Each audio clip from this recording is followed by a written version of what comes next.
करोड़पति बहू का ससुराल। एक छोटे से कस्बे शिवपुर में शर्मा परिवार रहता था। परिवार में रमेश शर्मा, उनकी पत्नी सुषमा और उनका बेटा विक्रांत थे। रमेश एक रिटायर्ड स्कूल मास्टर थे और उनकी आमदनी पेंशन तक सीमित थी। परिवार बहुत साधारण जीवन जीता था, लेकिन संस्कारों में कोई कमी नहीं थी। विक्रांत एक इंजीनियर था और उसने हाल ही में एक बहुराष्ट्रीय कंपनी में नौकरी शुरू की थी। एक दिन ऑफिस के किसी प्रोजेक्ट के सिलसिले में विक्रांत की मुलाकात दिल्ली की एक मशहूर बिजनेस वुमन अनन्या खन्ना से हुई। अनन्या खन्ना एक करोड़पति परिवार की इकलौती बेटी थी। उसके पिता का बड़ा कारोबार था, होटल, रियल एस्टेट और टेक्नोलॉजी कंपनियों में हिस्सेदारी थी। अनन्या खुद भी बहुत आत्मनिर्भर और जमीन से जुड़ी हुई लड़की थी। उसने अपनी मेहनत से एक स्टार्टअप खड़ा किया था, जिसे एक बड़े निवेशक ने करोड़ों में खरीद लिया था। रूप में जितनी सुंदर, स्वभाव में उतनी ही सरल। जब विक्रांत और अनन्या की बातचीत बढ़ी तो दोनों को एक दूसरे से लगाव होने लगा। कुछ महीनों बाद विक्रांत ने अनन्या को शादी के लिए प्रपोज किया। अनन्या ने बिना किसी हिचकिचाहट के हाँ कर दी। पर कहानी का असली मोड़ तब आया जब अनन्या पहली बार विक्रांत के साथ शिवपुर अपने ससुराल पहुंची। ससुराल का पहला दिन जब अनन्या घर में घुसी तो गलियों से लेकर मोहल्ले तक बातें फैल गईं, करोड़पति बहू आई है शर्मा जी के घर।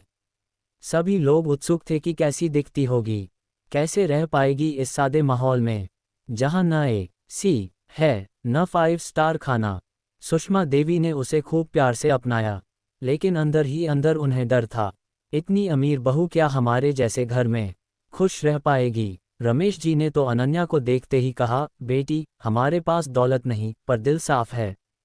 अनन्या ने मुस्कुराते हुए जवाब दिया, बाबूजी, मेरे लिए प्यार ही सबसे बड़ी दौलत है।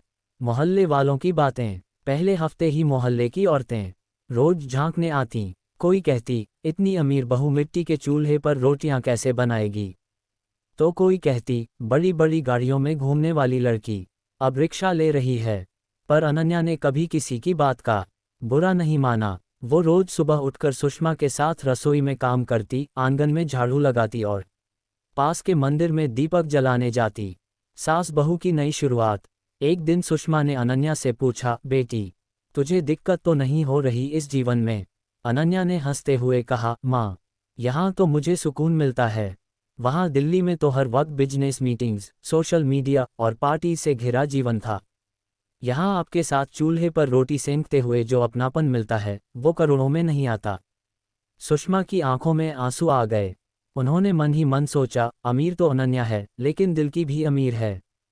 एक नई पहल। एक दिन अनन्या ने मोहल्ले की महिलाओं को इकट्ठा किया और कहा, आप सभी में बहुत हुनर है। कोई सिलाई अच्छा करती है, कोई अचार बनाती है, कोई कढ़ाई। क्यों न हम मिलकर एक छोटा सा बिजनेस शुरू करें? सभी स्त्रियां हैरान थीं। करोड़पति बहू और हम जैसे साधारण लोग क्या साथ काम कर सकते हैं? लेकिन अनन्या ने न सिर्फ उन्हें आत्मविश्वास दिया, बल्कि अपना अनुभव और थोड़ी पूंजी भी लगाए। जल्द ही उन्होंने एक छोटा सा स्वरोजगार समूह शुरू किया, जहां महिलाएं घर से हस्तनिर्मित सामान बनाकर बेचने लगीं, कपड़े, पापड़, अचार, राखियां। ससुराल में बदलाव। शर्मा निवास में धीरे धीरे बदलाव आने लगा।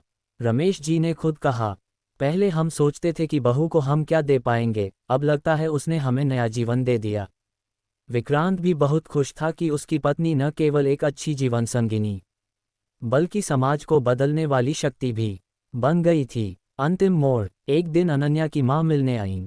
उन्होंने देखा कि उनकी बेटी साड़ी में चूल्हे पर रोटियां बना रही है, महिलाओं के साथ अचार की रेसिपी लिख रही है।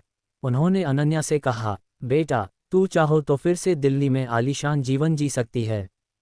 तू यहाँ क्यों रह रही है? अनन्या ने मुस्कुराकर कहा, माँ, यहाँ जो सच्चा अपनापन मिला है वो किसी महल में नहीं मिलता। यहाँ मेरे पास जो भी है वो मेरा है, बिना किसी दिखावे के, बिना किसी शोर के। अनन्या ने ये साबित कर दिया कि इंसान की असली पहचान उसके धन से नहीं, उसके विचारों और व्यवहार से होती है। करोड़पति होने के बावजूद उसने सादगी, संस्कार और परिवार की अहमियत को अपनाया। वह बहू नहीं, पूरे मोहल्ले की प्रेरणा बन गई।